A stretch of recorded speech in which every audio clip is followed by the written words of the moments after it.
మనుషుల మధ్య ఉండే మానవాతీత శక్తులు, ఇహంలోనే ఉంటూ పరంలో మాత్రమే బతికే యోగులు, మన మధ్యనే తిరిగే అతీంద్రియ శక్తి సాధకుల కథ. వీరు సాధారణ మానవులు కారు. మంత్రతంత్ర విద్యలతో దైవత్వాన్ని పొందాలనుకునే బైరాగులు.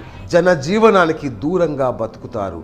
మానవ కపాలంలో తింటూ శ్మశానంలో ఉంటూ. వీళ్ళు ఎందుకు ఇలా చేస్తారు? ఎవరు వీరు? ఈ ప్రశ్నలకు సమాధానమే ఈ కథనం.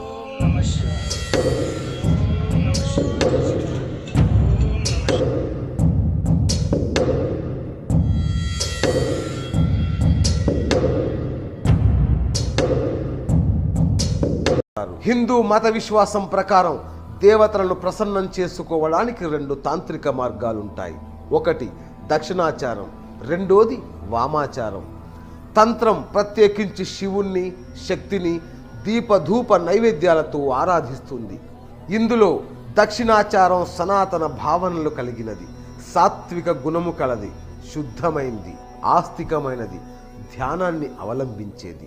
ఇక వామాచారం అనేది క్షుద్ర దేవతలను, మంత్రశక్తులను ప్రసన్నం చేసుకునే అతి సులువైన తాంత్రిక మార్గం. దీన్ని తమో గుణం ఉన్నవారు ఆచరిస్తారు. శివభక్తులు, కాళీమాత ఉపాసకులు కూడా. వీరు చావుకు ఏమాత్రం భయపడరు.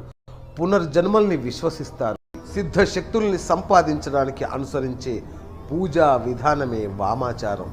సత్వర ఫలితాలు కలుగుతాయని కొందరు, పంచ మకారాల ఆకర్షణ వల్ల మరికొందరు వామాచార మార్గం పట్టారని ఒక భావన.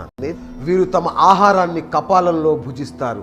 నాగరికులు ఎవ్వరూ తినలేని పదార్థాలే వీరి ఆహారం. హిమాలయాల్లో గడ్డ కట్టే చలిలో ఆవాసాలని ఏర్పాటు చేసుకొని దేవుని ఉపాసనలో నిమగ్నమై ఉంటారని చెబుతుంటారు. అలాగే బెంగాల్లోని అడవుల్లో, గుజరాత్లోని ఎడారి ప్రదేశాల్లో ఎక్కువగా నివాసం ఉంటారు.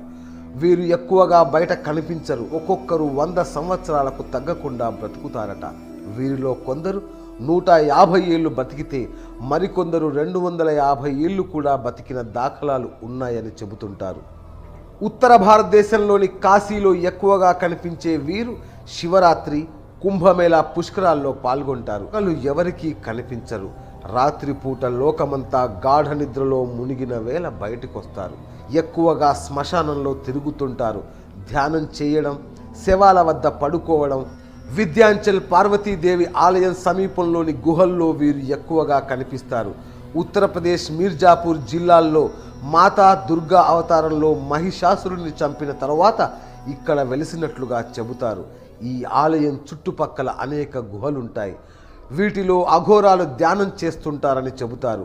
ఉత్తరాఖండ్ రాష్ట్రం రుద్రప్రయాగ జిల్లాలోని గుప్తకాశీ సమీపంలో ఉన్న కాళీమాత ఆలయం శక్తిపీఠాల్లో ఒకటి.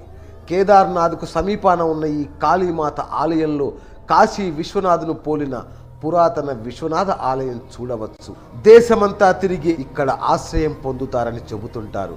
చెన్నై సమీపాన ఉన్న మైలాపూర్ వద్ద ఈ కపలీశ్వర ఆలయం ఉంది. ఈ ఆలయం ప్రత్యేకం. దీనికి దగ్గరలో ఒక ఆశ్రమం, సమాధులు ఉంటాయి. వీటి లోపల తాంత్రిక సాధన చేస్తుంటారని చెబుతారు. పశ్చిమ బెంగాల్ బిర్భం జిల్లాలో తారాపిత్ శక్తి ఆవిర్భావం చేసిన తారా దేవతకు అంకితం చేయబడిన తాంత్రిక ఆలయం ఉంది. ఆలయం చుట్టూ అంత్యక్రియలు జరిగే ప్రాంతంలో రాత్రిపూట సంచరిస్తూ తాంత్రిక సాధన చేస్తుంటారని ప్రతీతి. కలకత్తాలో దక్షిణేశ్వరికి దగ్గరలో ఉంటుంది మరో కాళీ మందిరం. కాళికాదేవి 4వ వేలు ఇక్కడ పడిపోయిందట. ఈ ఆలయం చుట్టుపక్కల అనేక మంది అఘోరాలు రాత్రిళ్ళు సంచారం చేస్తూ ధ్యానం, తంత్ర సాధన చేస్తుంటారు. అష్టాదశ శక్తి పీఠాల్లో అత్యంత శక్తివంతమైంది కామాఖ్యదేవి క్షేత్రం. అస్సాంలోని బ్రహ్మపుత్ర నది ఒడ్డున గౌహత్కి సమీపంలో ఉంది క్షేత్రం. ఇక్కడ వెలసిన దేవిని కామాఖ్య అని, కామరూపిణి అని పిలుస్తారు. కామరూపిణి అన్న అనుకున్న రూపాన్ని అనుకున్న క్షణంలో మార్చుకోగలడం అని అర్థం.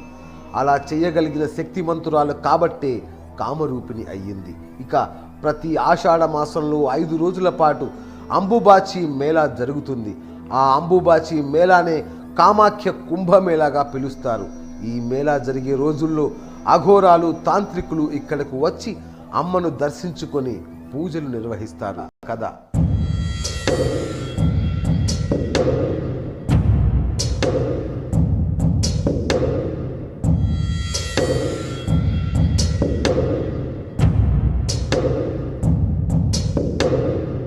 మీకు నచ్చినట్లయితే మీ మిత్రులకు షేర్ చేయండి, లైక్ చేయండి.